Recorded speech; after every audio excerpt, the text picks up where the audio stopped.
Public Library, we'd like to welcome you to Library in Your Living Room. We are pleased to present Self-Isolation, a weekly mini-series about books, culture, and what to read next. I'm Sara, and this is your Information and Reader Services Department. In this episode, we are excited to share with you what we've been reading, watching, and or listening to during self-isolation. And to begin our mini-series, I'm going to turn things over to Readers Roundtable expert and moderator, Michelle. Thank you, Sara. So finally, after talking about it for like 2 weeks, I finally finished The End of the Day by Bill Clegg, which is his second novel. It just came out this year, and I have to say it was pretty good. It centers around 3 women who used to be very close to each other for reasons that you do not know yet. They have become estranged. It is a multi-point of view with each woman telling their stories. It's told in flashback. I gotta say that I don't love it as much as I loved his first book, which is Did You Ever Have a Family, which is fantastic, by the way. I do maybe think because I really love the first book that I put second books kind of on a higher pedestal. It could be senior book slump. I just feel like he's very good at writing multiple points of view. It's a really great and engaging story that kept me going. Pretty unlikable characters, but if you're not really put off about it, I do recommend reading it. If you definitely haven't read his first book, you should definitely read that one. I highly, highly recommend it. It's great.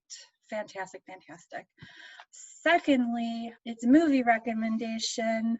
It is White Christmas, one of my favorite movies. Actually, it's a tradition that me and my mom get together and we watch White Christmas every year. And we've watched it for many, many years, and we still love it.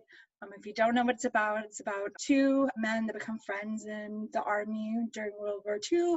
They're both very talented, and they get together and they become world famous producers. They do a lot of shows, and they meet by chance 2 sisters.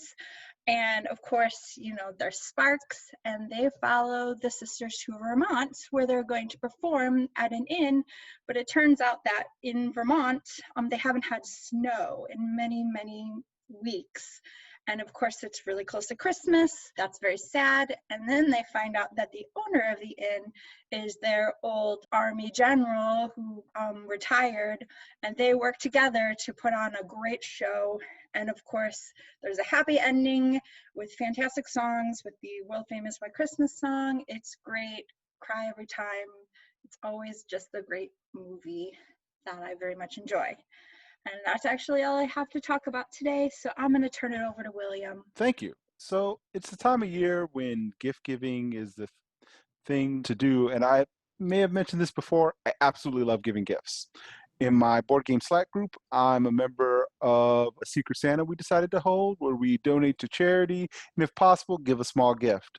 Once I got my target, the choices were easy, and because I work in a library, it did involve more than a few books. The first was my itty bitty bio on one Bessie Coleman, the first licensed African-American female pilot and the first Native American pilot. My friend and her husband are huge aviation buffs who are looking to pass that interest on to their child. And I think there could be a better way to facilitate that than an age-appropriate version of a local aviation hero story. Now, as a note, she was born in Texas, but she spent most of her too short adult life between Chicago and France. In addition, because my friend does like herself a little bit of the science fiction fantasy, I bought her the entirety of the Poppy War series by Rebecca F. Wong. Now, inspired by 20th century politics and the rise of Mao Zedong, the story protagonist Rin has a very rags to riches story arc. And by riches, I mean lots of mystically tinged fantasy violence. Rin is also a fan of post-apocalyptic YA fiction, and this series was close enough to what she normally reads, but different to catch her interest. Also, the last book came out last month, which means I got to give her the complete series over a series of days, thanks to Amazon's gifted ebook option that lets you pick what day each is sent. Finally, there was the charity donation, which actually went to the Loveland Foundation. This is a group dedicated to providing Black girls and women access to therapy support. The average cost of therapy can be anywhere from $80 to $200 a session, which is tragic when considering how important mental health is. As with everything we've discussed, there'll be a link below if you're interested. And with that, I will pass it back to Sara. Thanks, Will. So the first book I have today is a recommendation from my 2-year-old. This is Cozy by Jan Brett. This is her newest book. She's probably best known for The Mitten, which was published many, many years ago, but this one just came out within the last few months, and it is about a musk ox in Alaska and all the animals that hibernate in his fur. And I really like it because, as always, her illustrations are great, wonderful details, but also it has a bunch of animals that you don't really hear about in other places. I mean, all kids know what a cow and a horse and a pig, but they might not have seen a musk ox or a lemming or a wolverine. Also, if you're looking for like a winter picture book that isn't actually Christmas, this is not at all, never mentions Christmas. It's just about winter and hibernation, and it's very pretty. And that is Cozy by Jan Brett. My second recommendation today, also for kids, but this one's for older kids, not for my 2-year-old, definitely. This is When the Stars Scatter by Victoria Jameson and Omar Mohamed. It's a graphic novel, or actually a graphic memoir. Omar Mohamed is a Somali refugee, and he grew up in a refugee camp in Kenya, and this is the story of him and his brother in the refugee camp. And he wrote it with Victoria Jameson, who's best known for her middle grade graphic novel, Roller Girl, which is a lot of fun. This one, much more serious, but still funny and hopeful and wonderful, and very nice illustrations. What I wanted to recommend too is I actually listened to this on audio. I heard it recommended on the video from the publisher and was really kind of confused how a graphic novel would work on audio, but it's a full cast recording, a lot of great sound effects and music. It's about 4 hours long.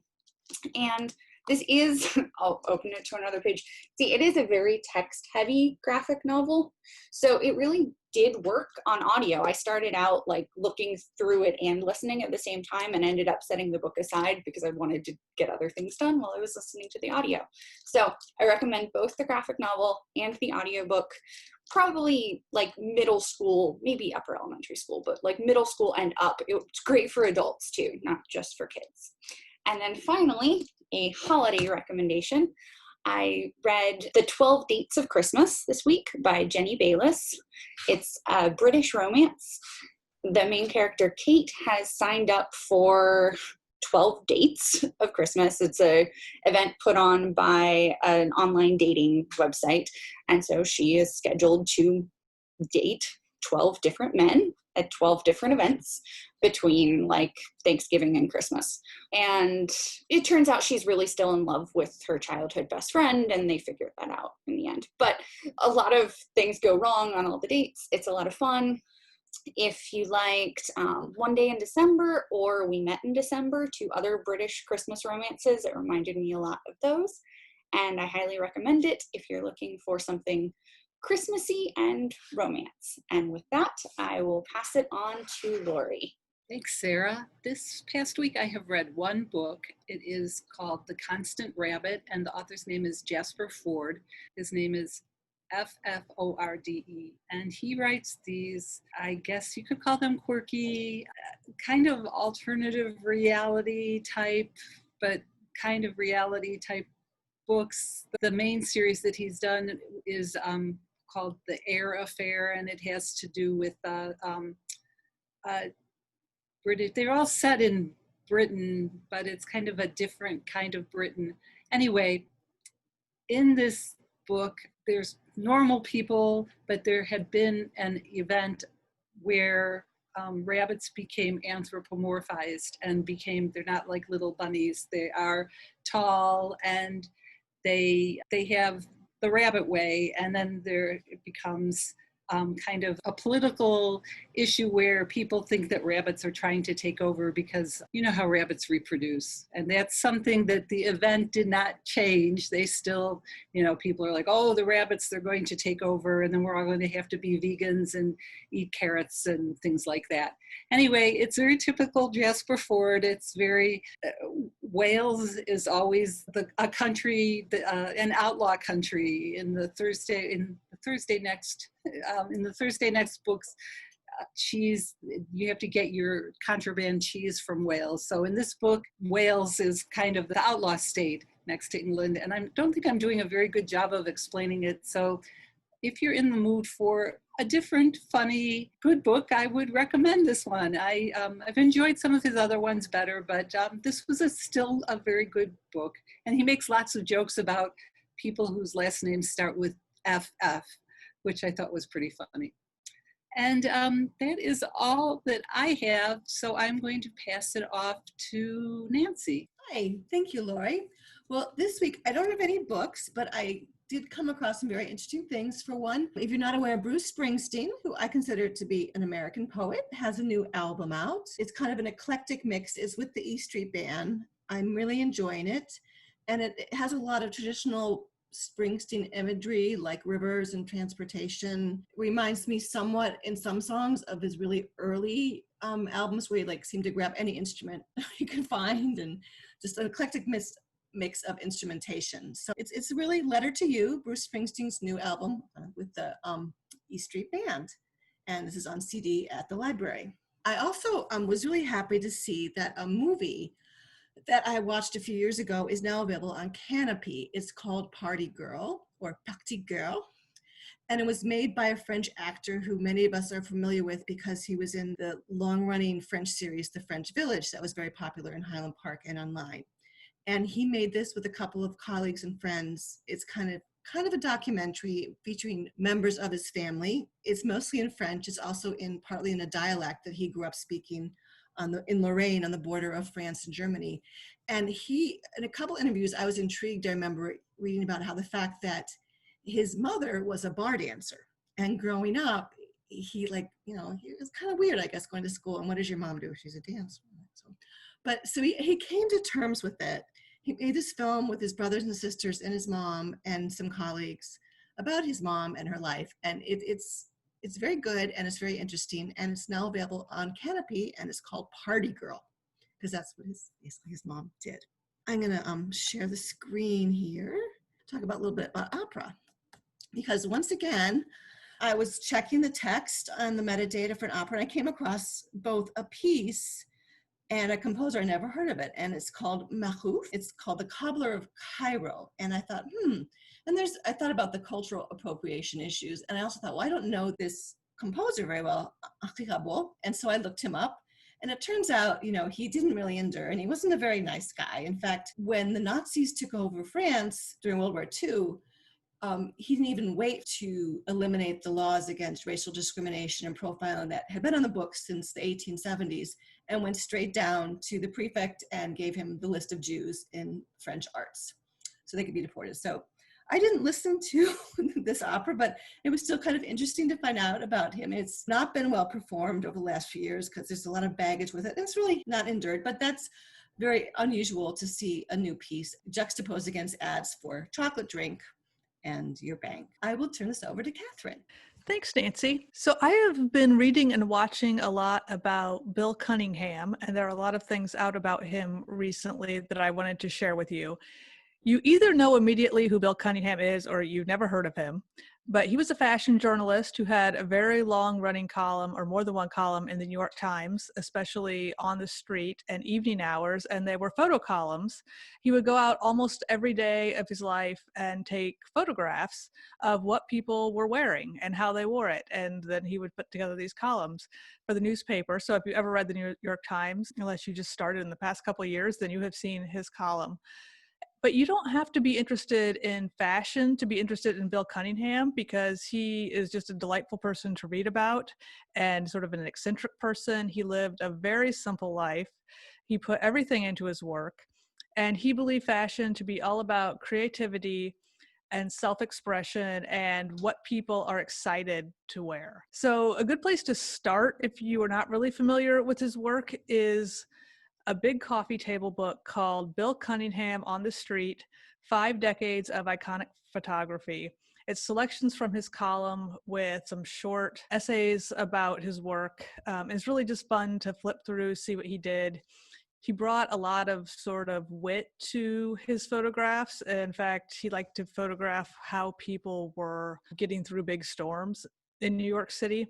And so there's some really funny photographs of people, thigh deep in puddles that they thought they were going to jump over and things like that, as well as the clothes that they were wearing. And he really didn't just focus on expensive designers, which of course he knew all about, but also just what people did with their clothes and what everyday people chose to wear as well, as long as they sort of brought their own style to it. So after that, I would suggest reading this memoir, Fashion Climbing, which I actually just finished today.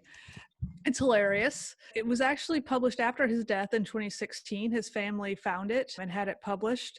And it pretty much covers his childhood. He was born in 1929 up through about the 1960s. So he was not born into a fashion family. His family hated fashion. They hated Bill wearing his sister's clothes. They did not think that fashion was suitable for a young man. But he knew that fashion was the life for him. In fact, I guess he would sort of keep a tally of how long the various ladies at church wore their Easter corsages, how many weeks they kept pulling them out of the refrigerator. And he knew every hat that they wore and who had the best hats. So pretty soon he was able to get jobs working in department stores. And as soon as he was able, he took off for New York, started making hats himself, was pretty successful at that. There are a lot of hilarious stories about sort of the seedy digs that he was living in and working in, because he was pretty much living hand to mouth the whole time. But he would have a customer in his little shop, and then the police would raid one of the other tenants of the building and things like that. So then the Korean War came along. He was drafted into the army. As soon as he got the draft notice, he started studying French, and basically by some miracle managed to get himself stationed in France during the Korean War.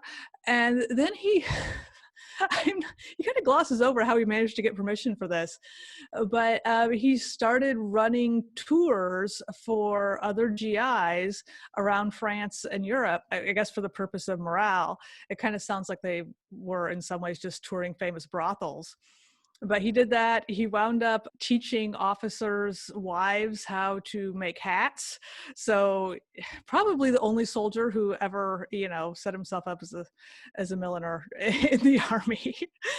But then he went back to New York, was making hats again. It pretty much did that until it became clear that hats were just going out of style. And that was what put him out of that business. But around that time, he was offered a column in Women's Wear. And he started writing that, and then he started reporting for some other publications. And just to give you an idea of his humor, I marked this. He went to Paris for the fashion shows. Not his first time, because he went when he was in the army, but he went back and he was reporting for the dailies. He said, "I had forgotten to tell my editors that my spelling was in the phonetic style." And then he says, "The conservative intellectual Chicago Tribune couldn't believe their eyes. Never in their wildest imagination had they seen such spelling." But he kept writing, and then eventually, not really covered in this memoir, but a friend gave him a camera, which inspired him to take photography more seriously. And that was sort of how he wound up eventually just doing this for the New York Times for so long. If you don't like books, and if you don't, then don't write in and tell us that. There are a couple really good documentaries about him. Bill Cunningham, New York, I think is part of what spurred the general interest in him. It came out about 10 years ago. He's obviously well known in fashion circles, but outside of fashion circles, if you're a person like me, this was sort of how I learned about him. He was an intensely private man, but this book sort of probes some of his more intimate life.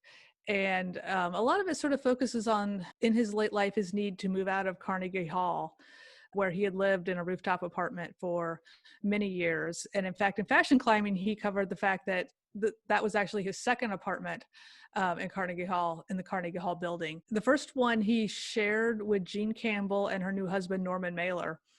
And I guess that arrangement sort of lasted until one of Bill's employees was at the apartment working, and Norman Mailer walked out of the bedroom in his underwear on his way to the bathroom.